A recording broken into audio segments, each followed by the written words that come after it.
Imagine standing on a medieval scaffold, the executioner's axe gleaming in the morning sun, thousands of spectators hungry for your blood. Death seems inevitable. Yet hidden in the shadows of history are remarkable stories of condemned prisoners who used ingenious survival techniques to cheat death itself. What you're about to discover will change everything you thought you knew about medieval justice and the extraordinary lengths people went to preserve their lives. These weren't lucky accidents or divine interventions. These were calculated survival strategies passed down through underground networks. Techniques so effective that some condemned prisoners had better survival rates than battlefield soldiers. The methods were so successful that medieval authorities eventually had to change their entire execution protocols to prevent escapes.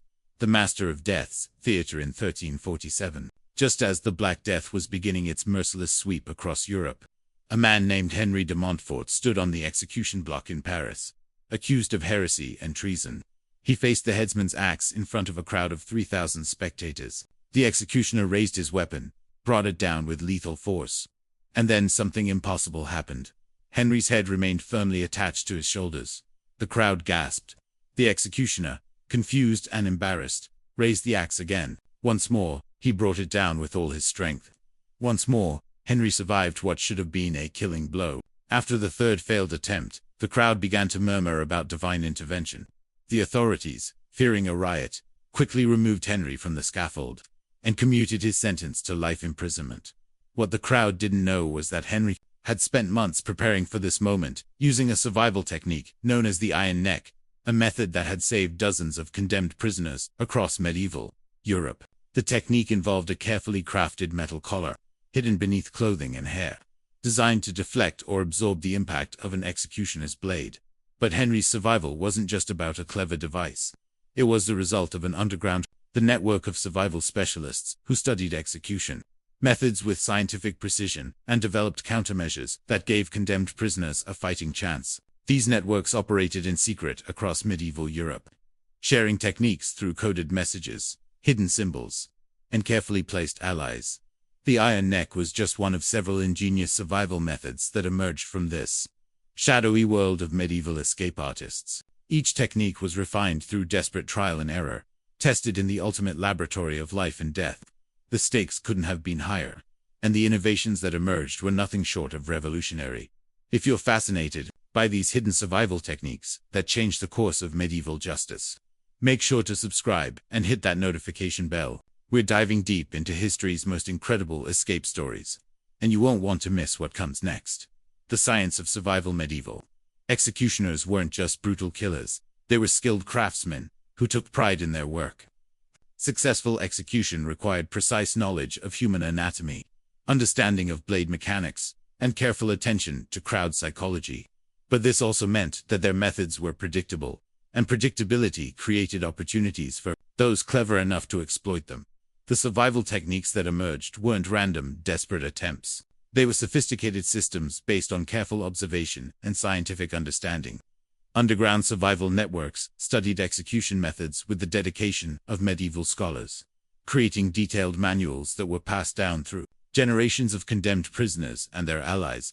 Take the technique known as blood substitution. Executioners often tested the sharpness of their blades by making shallow cuts on the condemned prisoner's neck before the fatal blow. Survival specialists discovered that by carefully placing animal blood in concealed bladders beneath the skin, they could create the illusion of fatal wounds while protecting the prisoner's actual arteries. The preparation for blood substitution required weeks of careful planning. Pig's blood was collected and treated with herbs to prevent coagulation. Thin leather bladders were crafted to burst at precise pressure points. The condemned prisoner practiced controlling their breathing and pulse to simulate death convincingly. When executed properly, the technique could fool even experienced executioners into believing they had delivered a fatal blow. Master Francesco di Milano, a survival specialist who operated in 14th century Italy, documented 17 different variations of blood substitution in his encrypted notes. His techniques saved the lives of at least 43 condemned prisoners over a 20-year period. His methods were so successful that several Italian city-states were forced to change their execution protocols to include additional verification of death. But blood substitution was just the beginning. The most sophisticated survival techniques required understanding of human physiology that rivaled the knowledge of medieval physicians. Survival specialists studied pressure points that could slow heart rate and breathing to near-death levels. They developed herbal mixtures that could induce temporary paralysis while maintaining consciousness. They created elaborate theatrical techniques that convinced executioners, officials, and crowds that death had occurred when the prisoner was very much alive. The Underground Railroad of medieval Europe. The survival networks that developed these techniques weren't isolated groups of desperate individuals. They formed a sophisticated underground railroad that stretched across medieval Europe, with safe houses, communication systems, and specialized roles for hundreds of participants. At the center of these networks were the death merchants, master craftsmen who created the devices and preparations necessary for survival attempts. These individuals combined the skills of blacksmiths, alchemists, physicians, and theatrical designers to create tools that could mean the difference between life and death. The most famous death merchant was a woman known only as the Raven, who operated from a hidden workshop beneath a monastery in Britain. Her iron neck collars were works of art, crafted from specially treated steel that could withstand multiple axe blows, while remaining light enough to hide beneath clothing. She also created bleeding garments, specially designed clothing with hidden compartments for blood substitution that could be activated at precise moments. The Raven's workshop was discovered in 1402, but authorities found only empty rooms and carefully destroyed evidence. Hidden compartments contained traces of her work, fragments of iron collars, residue from herbal preparations, and detailed anatomical drawings that showed exactly where to place survival devices for maximum effectiveness. The Raven herself was never captured, and her techniques continued to appear across Europe for decades after her workshop was raided. The networks also included watchers, individuals who attended executions to observe techniques and identify opportunities for survival attempts. These watchers memorized the timing of executioners, the positioning of guards, and the behavior of crowds. They passed this intelligence to condemned prisoners and their allies, creating detailed profiles of execution procedures that could be exploited. Perhaps most importantly, the networks included resurrection specialists, individuals who knew how to revive seemingly dead prisoners and help them escape before their deaths could be verified. These specialists used techniques borrowed from medieval medicine, battlefield surgery, and even early forms of what we would now recognize as emergency resuscitation. Master Johannes of Prague documented the revival of a hanged man in 1389 using a combination of herbal stimulants, pressure point manipulation, and what appears to be an early form of chest compressions. The prisoner had been declared dead by official witnesses, but the resurrection specialist was able to restore breathing and consciousness within minutes of the body being cut down. The corpse was then smuggled out of the city in a funeral cart and lived for another 37 years under a new identity. The hanging paradox. Hanging presented unique challenges for survival specialists, but it also created opportunities that didn't exist with other execution methods. Unlike beheading or burning, hanging often allowed for the possibility of rescue or revival if the condemned prisoner could survive the initial trauma. The technique, known as the false death, became the most sophisticated method for surviving hanging. It required months of preparation and precise timing, but when executed correctly, it could fool even experienced executioners into believing death had occurred. The preparation began with physical conditioning. Condemned prisoners practiced controlling their breathing for extended periods, gradually building up their ability to survive with minimal oxygen. They learned to slow their heart rate through meditation techniques borrowed from monastic practices. Most importantly, they trained their bodies to enter a state that mimicked death while maintaining basic life functions. The actual survival technique involved a carefully crafted neck brace, hidden beneath clothing and hair, that prevented the noose from completely cutting off blood flow to the brain. The brace was designed to allow enough circulation to keep the prisoner alive while creating the appearance of strangulation. Combined with the prisoner's ability to control their breathing and heart rate, the device could sustain life for the duration of a typical hanging. But surviving the hanging was only half the challenge. The prisoner still needed to be rescued before their death could be verified or their body disposed of. This required precise coordination with allies who could create distractions, bribe guards, or simply steal the corpse before authorities could examine it closely. The most famous example of this technique occurred in 1376 in London, when a condemned thief named William Cragg was hanged for highway robbery. After hanging for what witnesses described as the time it takes to walk a mile, William was cut down and declared dead by the sheriff's men. His body was loaded onto a cart for burial, but during transport, allies created a distraction that allowed them to steal the corpse. Hours later, William was revived using techniques that had been carefully planned in advance.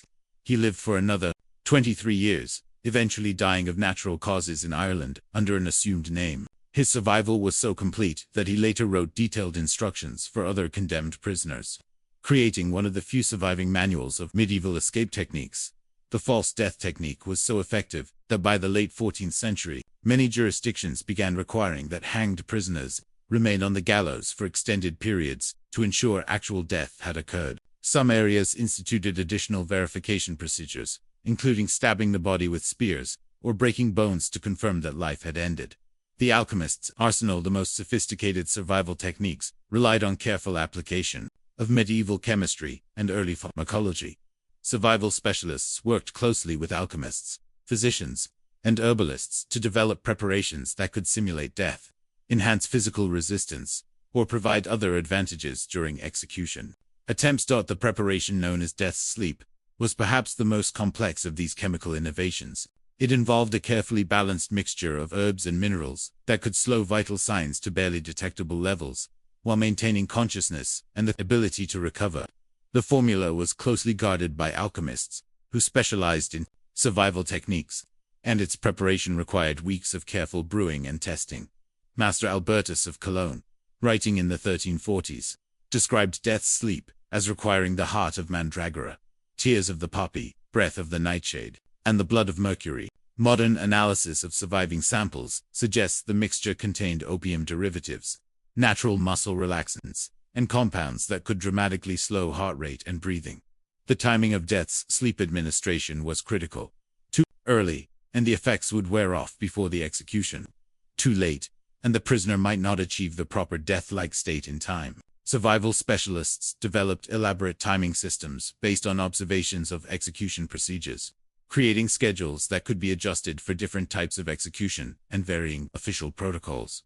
But perhaps the most ingenious chemical preparation was the bleeding death, a mixture that could be placed in the mouth and activated by biting down on a concealed capsule. When released, the preparation created the appearance of internal bleeding and organ failure, while actually protecting the prisoner's vital systems. The visual effect was so convincing that executioners often declared death before completing their work. The bleeding death technique was used successfully in at least 37 documented cases between 1350 and 1420. Its effectiveness eventually led to new execution protocols that required more thorough verification of death, including extended observation periods and physical confirmation of fatal injuries. Survival specialists also developed preparations that enhanced physical resistance to execution methods. Iron blood was a mixture that, when consumed over several weeks, allegedly increased the body's ability to survive blood loss and physical trauma. Stone skin was a topical preparation that reportedly made the skin more resistant to blades and impacts. While the exact effectiveness of these enhancement preparations is difficult to verify from historical records, their widespread use suggests they provided at least psychological benefits that helped condemned prisoners maintain the confidence and focus necessary for complex survival attempts. Masters of misdirection, beyond physical survival techniques, escape specialists developed elaborate theatrical methods that use crowd psychology and official protocols to create opportunities for survival. These techniques recognized that executions were public performances with predictable scripts, and that clever manipulation of these scripts could create life-saving opportunities. The technique known as divine intervention was perhaps the most audacious of these theatrical methods. It involved creating the appearance of miraculous survival that would convince crowds and officials that God had intervened to spare the condemned prisoner. This required careful staging, planted allies in the crowd, and precise timing to create maximum psychological impact. In 1362, a condemned heretic named Brother Thomas used divine intervention techniques to survive burning at the stake in Avignon. His survival specialists had treated his robes with fire-resistant chemicals and hidden cooling devices beneath his clothing. When the flames appeared to consume him without causing harm, planted allies in the crowd began shouting about miracles. The religious authorities, fearing accusations of executing a holy man, quickly removed Thomas from the stake and commuted his sentence. But divine intervention required more than just physical preparations.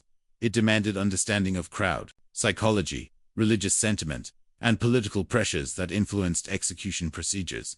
Survival specialists studied the beliefs and fears of local populations, identifying opportunities to exploit religious or superstitious beliefs for life-saving advantage. The resurrection performance was another theatrical technique that used official protocols against themselves. Many jurisdictions required that executed bodies be displayed for specific periods to deter crime and satisfy public bloodlust. Survival specialists realized that these display periods created opportunities for staged revivals that could be attributed to divine will. The resurrection performance required accomplices positioned throughout the execution crowd, carefully timed distractions, and the ability to maintain death-like appearance for extended periods. When executed successfully, the prisoner would appear to return to life through divine intervention, creating religious and political pressures that often resulted in pardons or commuted sentences. Master Pierre of Tours documented 14 successful resurrection performances between 1371 and 1384. His techniques were so effective that several French territories banned public display of executed bodies, specifically to prevent these theatrical survivals. The sophistication of these theatrical techniques reveals something remarkable about medieval survival networks. They understood that execution was as much about public spectacle as actual punishment, and they turned this theatrical element into a survival advantage that saved dozens of lives. The economics of escape survival techniques weren't available to all condemned prisoners. The devices, preparations, and coordination required significant resources that put them beyond the reach of most medieval criminals. This created an underground economy where wealthy prisoners could purchase survival services, while poor prisoners faced execution with no hope of escape. The cost of a complete survival package could equal the annual income of a skilled craftsman. Iron neck collars required rare metals and expert smithwork. Chemical preparations needed expensive ingredients and specialized knowledge. Coordination with allies required bribes, safe houses, and ongoing support that could last for years. Wealthy merchants, corrupt nobles, and successful criminals formed the primary market for survival services.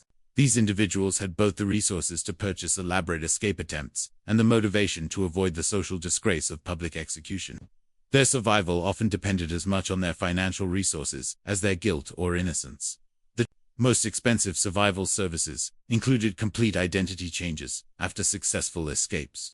Survival specialists worked with forgers, merchants, and corrupt officials to create new identities that could withstand official scrutiny. These identity packages included false documents, established trade relationships, and even property arrangements that allowed escaped prisoners to resume normal lives in distant locations. Master Giovanni of Venice operated one of the most sophisticated identity services in medieval Europe. His network could transform a condemned prisoner into a legitimate merchant with established trade connections across multiple kingdoms. The service required advance payments of over 2,000 gold florins, enough to purchase several houses in a major city, but it guaranteed complete transformation and ongoing protection from pursuit. However, the economics of escape also created opportunities for corruption within the justice system itself. Executioners, guards, and officials could be bribed to allow survival attempts, or simply to look the other way during escape procedures.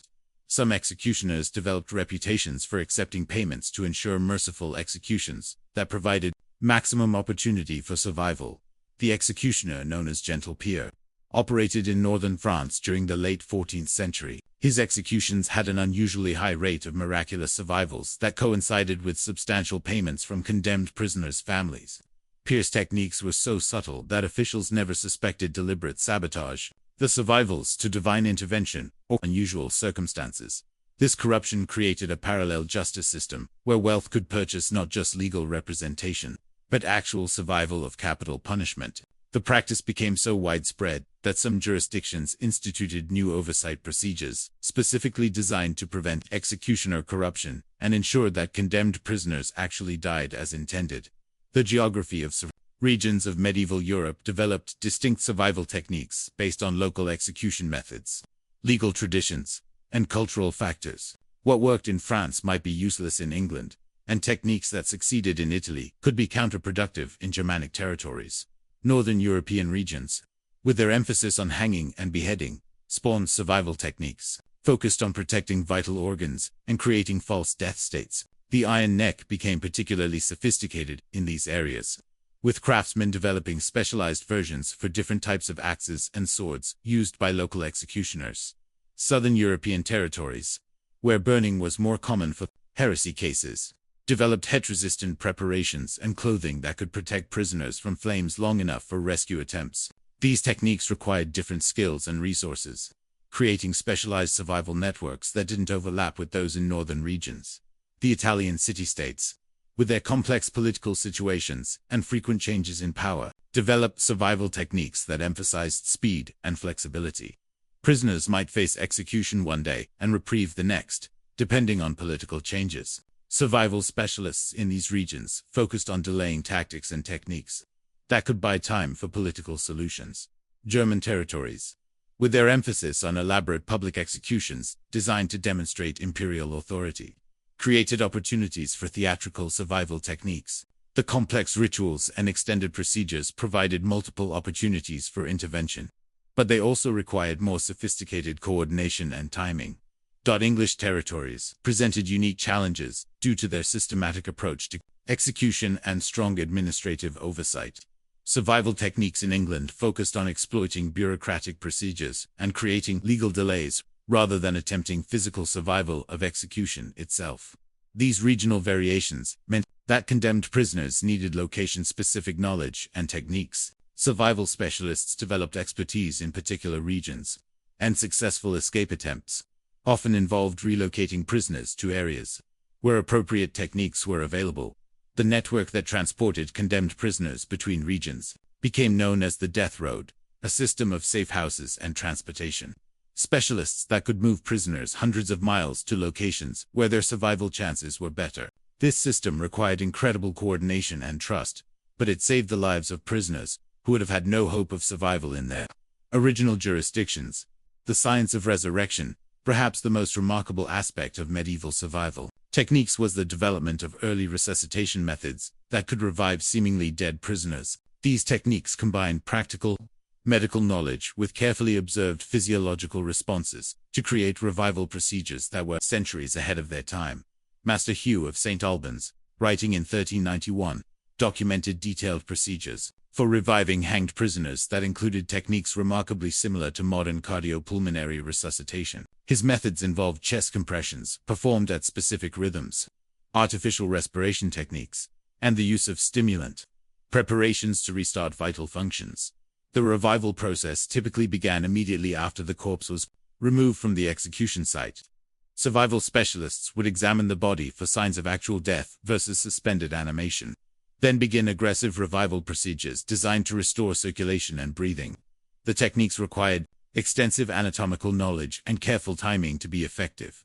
Herbal stimulants played a crucial role in revival procedures. Master Hugh's notes describe preparations that included essence of the mountain flower, spirit of the burning root, and tears of the weeping tree, compounds that modern analysis suggests contained caffeine, capsaicin, and other natural stimulants that could help restart cardiac and respiratory function. But revival techniques went beyond simple medical procedures. They included psychological methods designed to help traumatized prisoners regain consciousness and physical function after near-death experiences. Survival specialists understood that mental shock could prevent revival even when physical damage was minimal, and they developed techniques to address both physical and psychological trauma. The most sophisticated revival procedures involved staged recoveries that could take place over several days. The prisoner would be gradually brought back to full consciousness and physical function while being hidden in safe locations. This extended revival process allowed for more complete recovery and reduced the risk of detection by authorities. Documentation from the period suggests that revival techniques had success rates approaching 60% for prisoners who had been hanged for less than the time to recite three. Even prisoners who had been declared dead and remained unconscious for several hours could sometimes be successfully revived using these advanced techniques. The counter-revolution medieval authorities weren't blind to the survival techniques being used by condemned prisoners. As escape methods became more sophisticated and successful, official execution procedures were modified to counter these techniques and ensure that death sentences were actually carried out. The first major change was the introduction of verification procedures designed to confirm actual death before bodies were removed from execution sites. These procedures included extended observation periods, physical examinations, and sometimes additional violence specifically intended to ensure that life had ended. Many jurisdictions began requiring that hanged prisoners remain on the gallows for specific minimum periods, often measured by the time required to recite prayers or perform religious ceremonies. Some areas instituted confirmation strikes, additional wounds inflicted on the body to verify death and prevent any possibility of survival. The development of more sophisticated execution tools was another response to survival techniques. Executioners began using heavier axes designed to overcome iron neck collars. Nooses were modified to ensure more complete strangulation. Burning procedures were enhanced to prevent the heat-resistant techniques that had allowed some prisoners to survive flames. Perhaps most significantly, authorities began targeting the survival networks themselves. Suspected death merchants were arrested and executed. Safe houses were raided and destroyed. The underground communication systems that coordinated escape attempts were infiltrated and disrupted. The crackdown on survival networks reached its peak during the early 15th century, when several major European powers coordinated efforts to eliminate escape specialists and their techniques. The campaign was so successful that by 1450, survival rates for condemned prisoners had dropped to levels that made escape attempts extremely rare. But the authorities' victory came at a cost. The elaborate procedures developed to counter survival techniques made executions more expensive, time-consuming, and brutal. Public opinion began to turn against execution methods that seemed designed more to ensure death than to provide justice. These changes contributed to gradual reforms in criminal justice that eventually reduced reliance on capital punishment in many European territories. Legacy of the survival masters: the medieval survival techniques that allowed condemned prisoners to escape execution left a lasting impact on criminal justice, medical knowledge, and human understanding of survival under extreme conditions. The innovations developed by survival specialists influenced fields far beyond their original application. The anatomical knowledge required for survival techniques contributed to advances in medieval medicine. Survival specialists' understanding of pressure points, circulation, and respiratory function helped inform early surgical procedures and medical treatments. Their herbal preparations contributed to the development of early pharmaceutical knowledge. The organizational techniques developed by survival networks provided models for other underground movements throughout history. The communication systems, safe house networks, and coordinated operations pioneered by medieval escape specialists influenced later resistance movements and criminal organizations.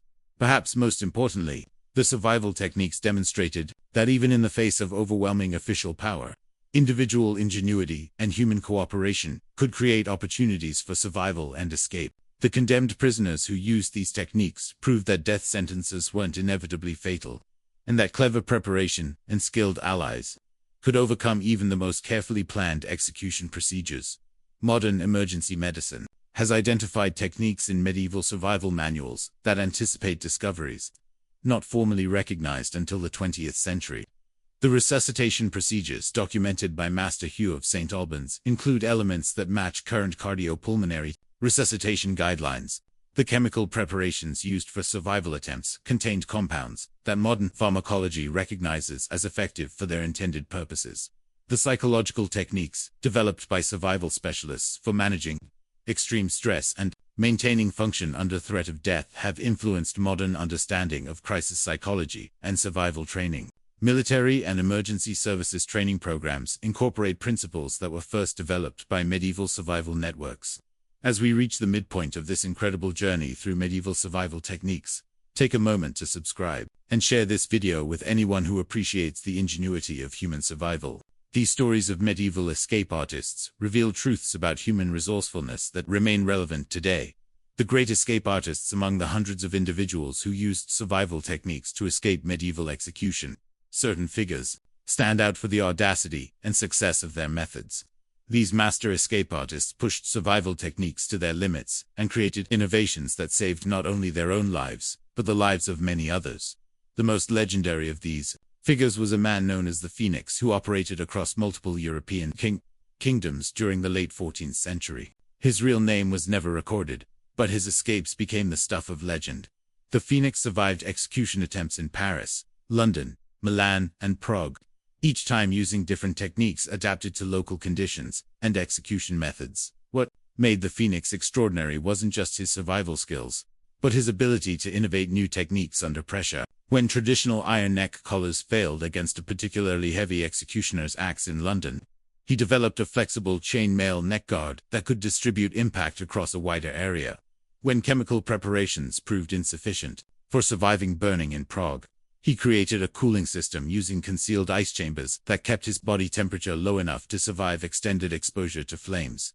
The Phoenix's escapes weren't just individual survival attempts, they were teaching opportunities that advanced the entire field of survival techniques. He documented his methods in coded manuscripts that were distributed throughout survival networks, sharing innovations that saved dozens of other lives.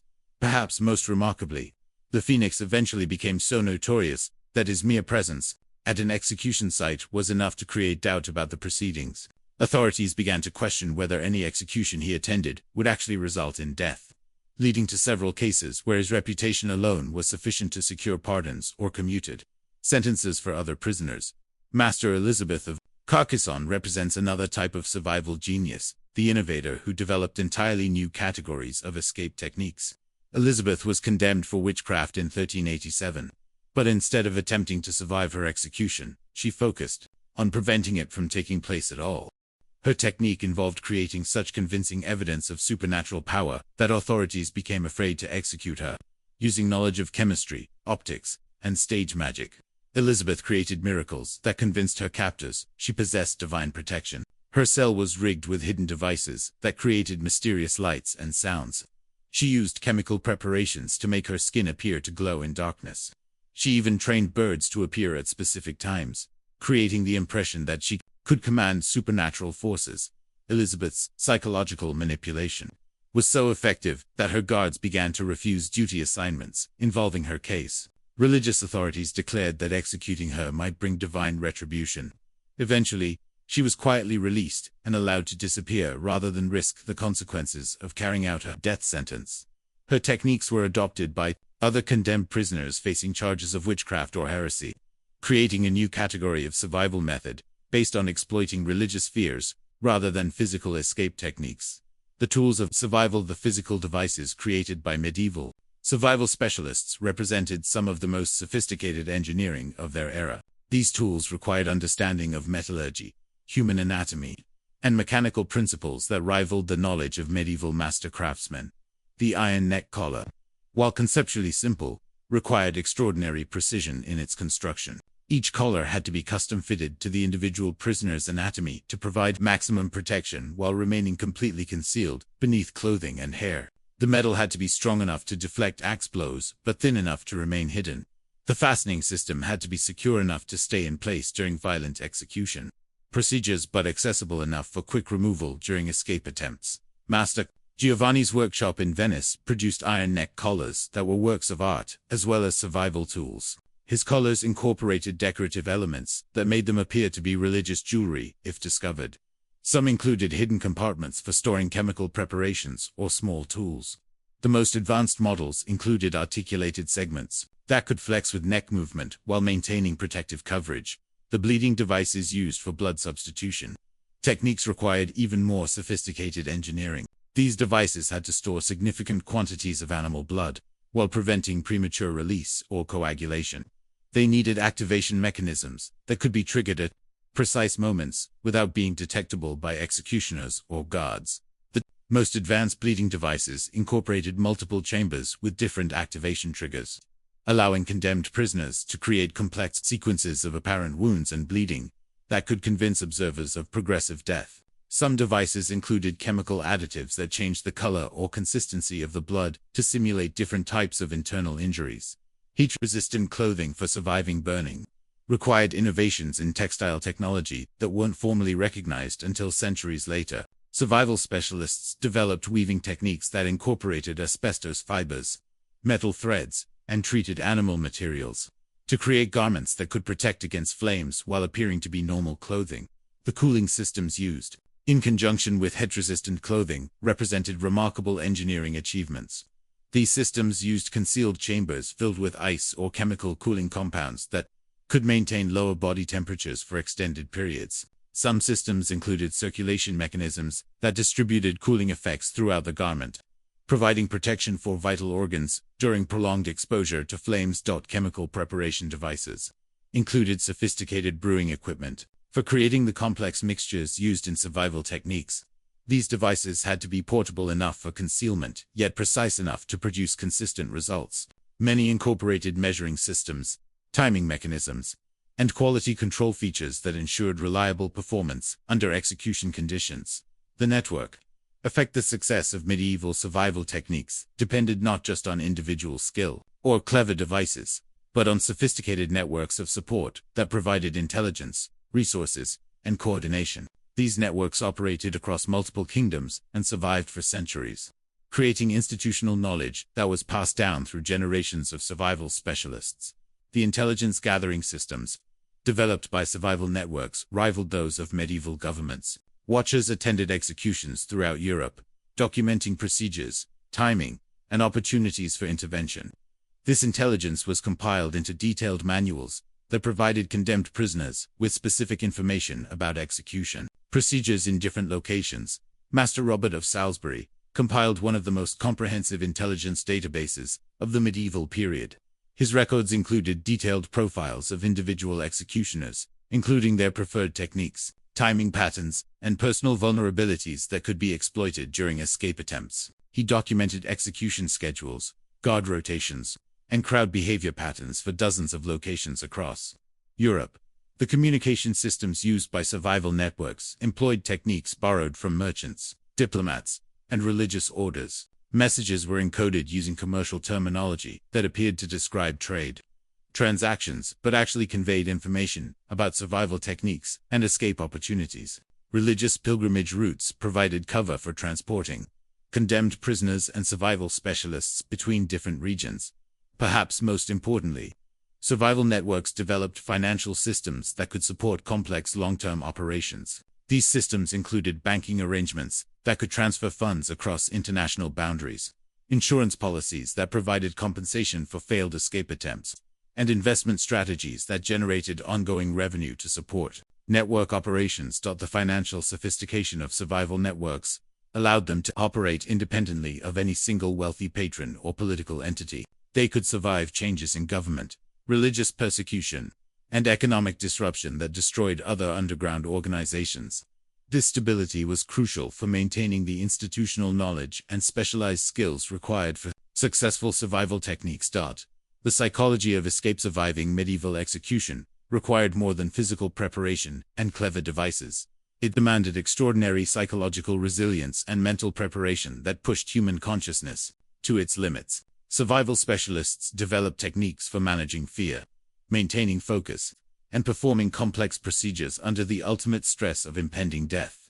The mental preparation for survival attempts began months before the actual execution. Condemned prisoners practiced meditation techniques, borrowed from monastic traditions, to develop control over their breathing, heart rate, and pain response. They studied execution procedures until they could predict every moment of the process, reducing uncertainty and fear that could interfere with survival techniques. Master Thomas of Canterbury developed a mental training program that he called Death Rehearsal. This program involved condemned prisoners repeatedly visualizing every aspect of their execution and survival attempt, practicing their responses until they became automatic. The psychological preparation was so thorough that prisoners could maintain focus and execute complex procedures even while experiencing the trauma of apparent death. The fear management techniques developed by survival specialists anticipated modern understanding of stress psychology by centuries. They recognized that extreme fear could cause physical paralysis, memory loss, and other responses that would prevent successful escape attempts. Their techniques included breathing exercises, mental imagery, and physical practices that could maintain function under extreme stress. But perhaps most remarkably, survival networks understood that successful escape attempts required not just individual psychological preparation, but collective psychological manipulation of everyone involved. In execution procedures, they developed techniques for influencing the mindset of executioners, guards, officials, and crowds to create conditions favorable for survival attempts. The psychological manipulation techniques included methods for exploiting religious beliefs, superstitions, and social expectations that could be turned to advantage during execution procedures. Survival specialists studied the personality and psychological vulnerabilities of individual executioners, developing specific approaches tailored to each person's psychological profile. Master Elizabeth of Durham created detailed psychological profiles of executioners throughout northern England, documenting their personal fears, religious beliefs, and psychological weaknesses that could be exploited during survival attempts. Her profiles included information about family relationships, financial pressures, and personal history that could be used to create psychological pressure or leverage during execution procedures. The evolution of medieval survival techniques evolved continuously throughout their period of use, with each successful escape contributing to refinement and improvement of methods. This evolution was driven by the ongoing arms race between survival specialists and authorities, who constantly developed new countermeasures that required innovative responses. Early survival techniques were relatively simple, focusing primarily on physical protection and basic deception. Iron neck collars of the 13th century were crude devices that provided limited protection and were easily detected by experienced executioners. Blood substitution techniques relied on simple animal blood that could be easily distinguished from human blood by trained observers. But as authorities developed countermeasures, survival techniques became increasingly sophisticated. Later, iron neck collars incorporated advanced metallurgy that created stronger, lighter protection. Blood substitution evolved to include chemical additives that made animal blood virtually indistinguishable from human blood. Timing and coordination became more precise, with survival attempts choreographed to exploit specific moments of vulnerability in execution procedures. The development of combination techniques represented a major advancement in survival methodology. Instead of relying on single methods, survival specialists began combining multiple techniques to create layered defense systems that could succeed even if individual components failed. A condemned prisoner might use chemical preparations to simulate death, physical devices to protect against fatal wounds, and theatrical techniques to create psychological conditions favorable for escape. The most advanced survival techniques incorporated feedback systems that allowed real-time adjustment based on changing conditions during execution procedures. Survival specialists developed hand signals, coded phrases, and other communication methods that allowed allies to coordinate responses to unexpected developments. During escape attempts, Master Pierre of Avignon documented the evolution of survival techniques in a series of coded manuscripts that traced the development of methods from 1280 to 1420. His records show clear progression from simple physical protection to sophisticated multi-layered systems that addressed every aspect of execution, procedures, and escape opportunities. The evolutionary pressure created by this ongoing development produced innovations that influenced fields far beyond survival techniques.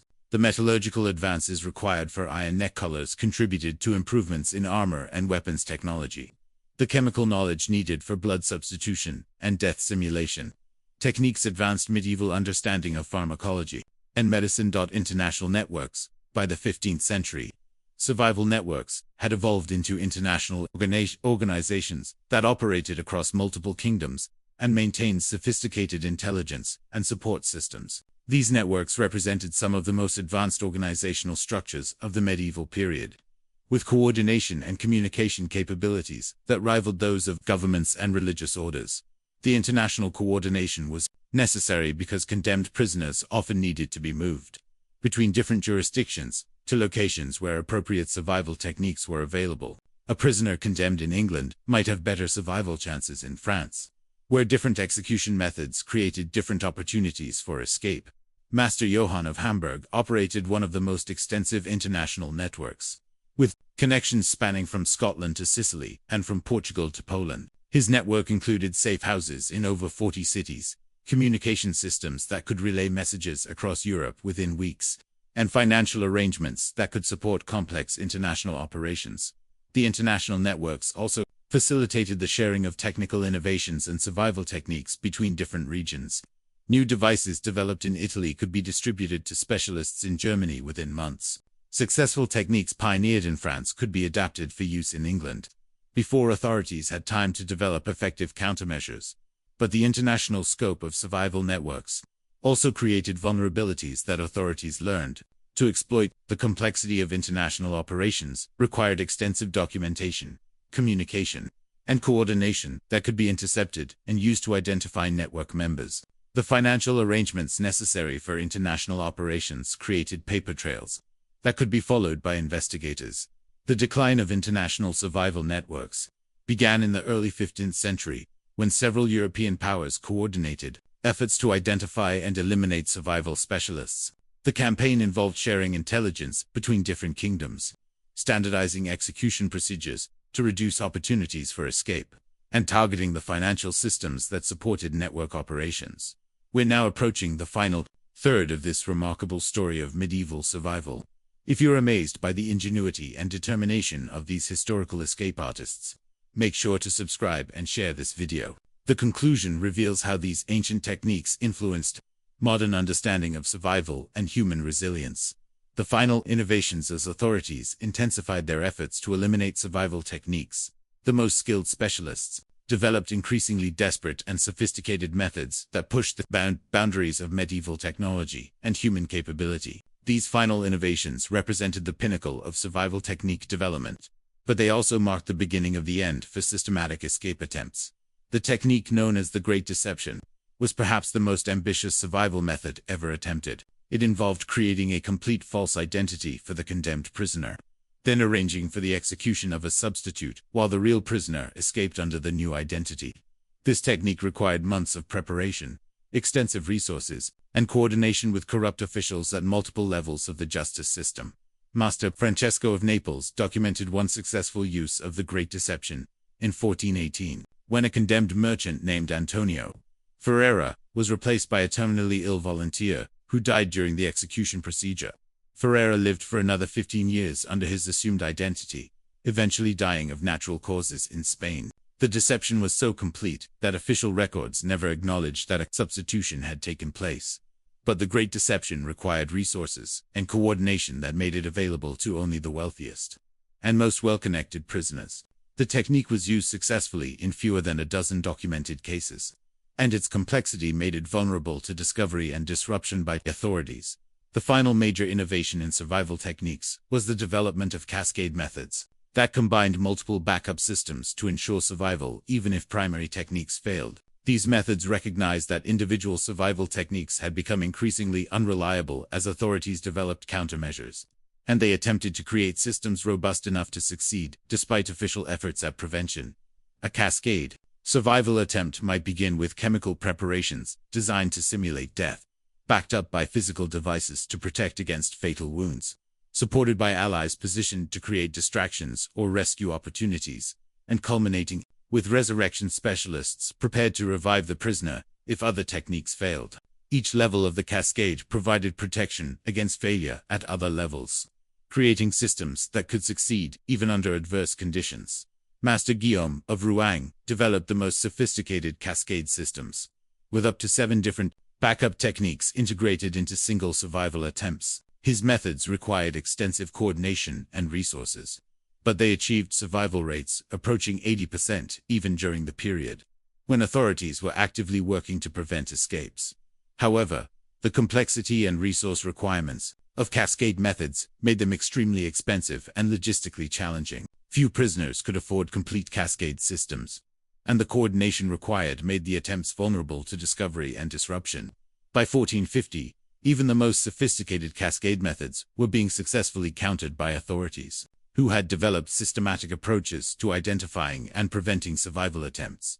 The end of an era. The systematic elimination of survival networks during the early 15th century marked the end of the golden age of medieval escape techniques. The combination of coordinated official action, improved execution procedures, and changing social attitudes toward capital punishment created conditions that made systematic survival attempts increasingly difficult and dangerous. The crackdown on survival networks was remarkably thorough and effective. Authorities used infiltration, financial pressure, and direct persecution to identify and eliminate survival specialists throughout Europe. The specialized knowledge required for advanced survival techniques was lost, as practitioners were executed, imprisoned, or forced to abandon their activities. Master records suggest that by 1460, the survival rate for condemned prisoners had dropped to less than 5%, compared to peaks of over 30% during the height of survival network activity in the late 14th century. The techniques that had saved hundreds of lives over 2 centuries were effectively eliminated within a single generation. But the end of systematic survival attempts wasn't solely due to official repression.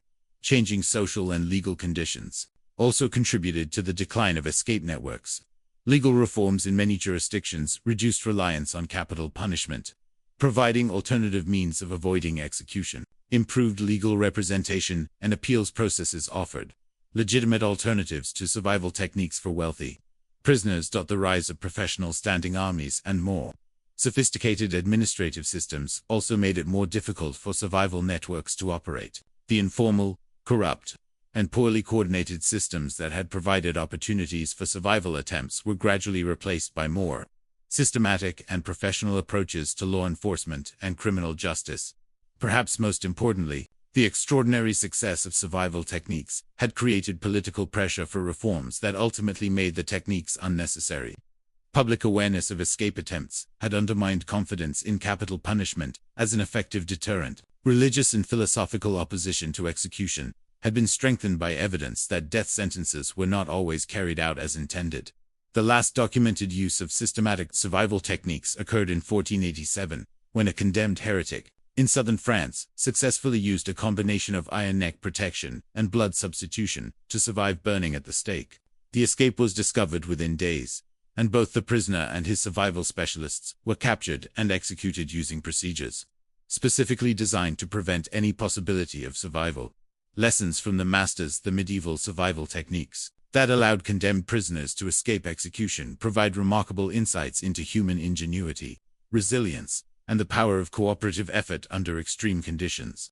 These techniques demonstrate that even in the face of overwhelming official power and seemingly insurmountable obstacles, creative thinking and careful preparation could create opportunities for survival. The organizational capabilities demonstrated by survival networks rivaled those of medieval governments and religious institutions. The coordination, communication, and resource management required for successful survival attempts demanded skills that were centuries ahead of their time. The networks created institutional knowledge systems that preserved and transmitted complex technical information across generations. The technical innovations developed by survival specialists anticipated discoveries in metallurgy, chemistry, medicine, and engineering that weren't formally recognized until much later. The anatomical knowledge required for survival techniques contributed to advances in medical understanding. The chemical preparations used in escape attempts contained compounds that modern science recognizes as effective for their intended purposes. But, perhaps most importantly, medieval survival techniques demonstrated the power of hope and human determination to overcome apparently impossible circumstances. The condemned prisoners who used these techniques faced the ultimate threat: systematic, official, public execution, yet they found ways to survive and escape through intelligence, preparation, and cooperation with others. The psychological techniques developed by survival specialists for managing extreme stress and maintaining function under threat of death have influenced modern understanding of crisis psychology and survival training. Military and emergency services incorporate principles first developed by medieval escape artists. The financial and organizational systems created by survival networks provided models for underground movements throughout history. The communication systems, safe house networks, and coordinated operations pioneered by medieval survival specialists influenced later resistance movements and criminal organizations. The modern legacy. The influence of medieval survival techniques extends far beyond their historical period, affecting modern understanding of emergency medicine, crisis psychology, organizational behavior, and human resilience. Contemporary research has identified techniques in medieval survival manuals that anticipate discoveries not formally recognized until the 20th century. Emergency medicine has recognized that resuscitation procedures documented by medieval survival specialists include elements that match current cardiopulmonary resuscitation guidelines. The revival techniques used to restore hanged prisoners incorporated chest compressions, artificial respiration, and chemical stimulants in combinations that modern medical science acknowledges as effective. The chemical preparations used in medieval survival attempts contain compounds that current pharmacology recognizes as having the effects described in historical documents. Death simulation techniques used natural substances that could slow heart rate, reduce breathing, and create death-like states while maintaining basic life functions. Military survival training incorporates psychological techniques first developed by medieval escape artists. The mental preparation methods used by condemned prisoners to maintain function under extreme stress have influenced modern understanding of how to train individuals for high-stress situations where performance under pressure can mean the difference between life and death. The organizational structures created by survival networks have been studied by researchers interested in underground movements, resistance organizations, and criminal networks. The communication systems, resource management techniques, and security procedures developed by medieval survival specialists provided models that influenced later clandestine organizations. But perhaps the most important modern legacy of medieval survival techniques is their demonstration that human ingenuity and cooperation can create opportunities for survival, even under the most extreme circumstances. The condemned prisoners who used these techniques proved that death sentences weren't inevitably fatal, and that clever preparation and skilled allies could overcome even the most carefully planned official procedures. This lesson remains relevant in contemporary contexts where individuals face overwhelming official power, systematic persecution, or life-threatening circumstances. The principles developed by medieval survival specialists, careful preparation, technical innovation, psychological resilience, and cooperative effort continue to provide guidance for modern survival situations. The study of medieval survival techniques has also contributed to contemporary understanding of how technological and social systems evolve under pressure. The arms race between survival specialists and authorities demonstrates how innovation occurs when creative individuals face systematic constraints, and how institutional responses to innovation can drive further technological development. Ultimate escapers, we reach the conclusion of this remarkable journey through the hidden world of medieval survival techniques. One truth emerges clearly: the human drive to survive transcends all boundaries of time, technology, and social constraint. The condemned prisoners who developed and used these techniques faced the ultimate challenge: systematic, official, public execution designed to ensure death. Yet they found ways to survive through intelligence, courage, and extraordinary preparation. The survival techniques that allowed medieval prisoners to escape execution represent one of history's most remarkable examples of human ingenuity under extreme pressure. These methods combine technical innovation, psychological resilience, organizational skill, and cooperative effort to create possibilities for survival where none should have existed. The iron neck collars that deflected executioners' axes, the chemical preparations that simulated death, the revival techniques that restored life to seemingly dead prisoners. All of these innovations emerged from the ultimate laboratory of human desperation and determination. They prove that when survival is at stake, human creativity can overcome apparently impossible obstacles. But the most important lesson from medieval survival techniques isn't technical or historical. It's about the power of hope and human cooperation to create opportunities for life even in the face of death itself. The survival networks that developed these techniques demonstrated that individuals working together could challenge even the most systematic and powerful official institutions.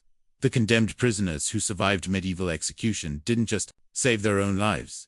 They proved that human beings possess resources of intelligence, creativity, and determination that can overcome any constraint. Their escapes weren't just individual survivals. They were victories for human dignity and the fundamental right to life that transcends all official power. Today, as we face our own challenges and constraints, the medieval escape artists remind us that no situation is hopeless as long as human ingenuity and cooperation remain possible. Their techniques may be obsolete, but their example endures. Careful preparation, creative thinking, psychological resilience, and mutual support can create opportunities for survival and escape, even under the most extreme circumstances. The survival techniques that helped victims escape medieval executioners represent more than just historical curiosities. They're testament to the indomitable human spirit that refuses to surrender to seemingly inevitable death. In studying these techniques, we learn not just about medieval history, but about the deepest resources of human nature that remain available to us today. The ingenuity, courage, and determination of medieval escape artists continue to inspire and instruct us centuries after their techniques save the last condemned prisoner. Their legacy reminds us that as long as human beings possess intelligence, creativity, and the will to cooperate, no constraint is absolute and no situation is truly hopeless. If you found this journey through history's most incredible survival techniques as fascinating as I did, Make sure to subscribe for more amazing stories of human resilience and ingenuity that challenge everything we think we know about the past.